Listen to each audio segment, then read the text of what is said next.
अब क्या करूं तेरे सॉरी का? आ जाएंगे तेरे सॉरी से 25,000 रुपये वापस। चल। मेम साहब आपके पैसे। आंटी जी आप कहाँ चले गए थे? हम तो आपको कब से ढूंढ रहे थे। अरे ठीक है, आप पिछले आधे घंटे से ढूंढ रहा हूं मैं आपको। पैसे लेके गायब हो गई।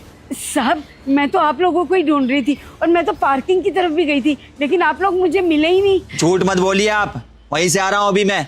मेरे को तो कहीं नहीं दिखी आप। आंटी हमें पता चल गया था कि ये पैसे आपके पास हैं और हमने आपको सब जगह ढूंढा, पर आप तो हमें कहीं भी नजर नहीं आए। आप कहाँ चले गए थे? साहब सच बताऊं, मैं इतने सारे पैसे देखकर ना पहले तो मेरी नीयत खराब हो गई थी। मैंने सोचा ये सारे पैसे मैं रख लेती हूँ, इन पैसों से मेरी बहुत सारी मुश्किलें हल हो जाएंगी। लेकिन फिर मेरे दिल ने कहा कि अगर मुझे कोई नहीं देख रहा लेकिन भगवान तो देख रहा है ना, बस मेम साहब इसीलिए मैं आप लोगों के पैसे वापस देने के लिए चली आई। अच्छा बेच क्यों मांगते हो आप? कोई काम नहीं कर सकते हो क्या? देख ना मांगू साहब तो और क्या करूं, मेरे पास कोई काम नहीं है ना, और मुझे इस उम्र में कोई काम देने को तैयार भी नहीं है। मैंने तो बहुत कोशिश की थी साहब, लेकिन मुझे कहीं काम नहीं मिला। घर में और कौन कौन है?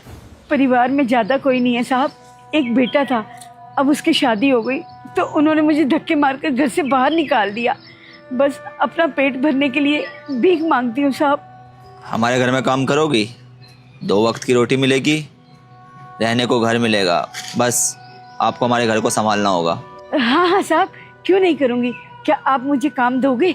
हम आपको नौकरी ज़रूर देंगे। दरअसल बात यह है कि ये आपको बहुत दिनों से नोटिस कर रही थी और ये आपके इन हालातों को देख के कहीं ना कहीं बहुत ज़्यादा परेशान भी होती थी। चाहती थी आप हमारे घर पे ही रहें, थोड़ा छोटा मोटा काम कर लें और हमारे बच्चों की देखभाल कर लें।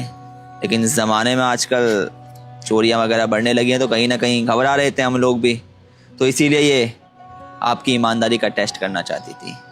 और जब इसने पैसे गिराए और आप पैसों को वापस लेके आ गई, जबकि आपके हालात भी अच्छे नहीं चल रहे हैं, अभी आपको पैसों की सख्त ज़रूरत है क्योंकि आप दर बदर भटक रही हैं, तो इस बात से ये बात तो साबित हो गई है कि विपरीत हालातों के होने के बावजूद भी आप बेहद ईमानदार हैं। और ऐसे ईमानदार इंसान को अगर हम अपने घर में रखते हैं तो कहीं ना कहीं हमारे बच्चों को भी अच्छे संस्कार मिलेंगे और उन्हें दादी के रूप में आप मिल जाएंगी। आप बस उनकी देखभाल कर देना, छोटा मोटा ही काम है, क्योंकि हम भी ऑफिस के सिलसिले में अक्सर बाहर ही रहते हैं, बच्चों की चिंता हमें सताती रहती है। और घर पे कोई बड़ा होगा तो बच्चों को भी अच्छा लगेगा, मन लगा रहेगा उनका। बाकी आपकी इच्छा है। बहुत बहुत शुक्रिया साहब आपका, मेम साहब आपका भी। धन्यवाद की कोई बात नहीं आंटी, अब आपको कोई प्रॉब्लम नहीं होगी। आज से आप हमारे घर में ही काम करेंगी ना? आइए आंटी जी, हम आपको अपना घर दिखाते हैं।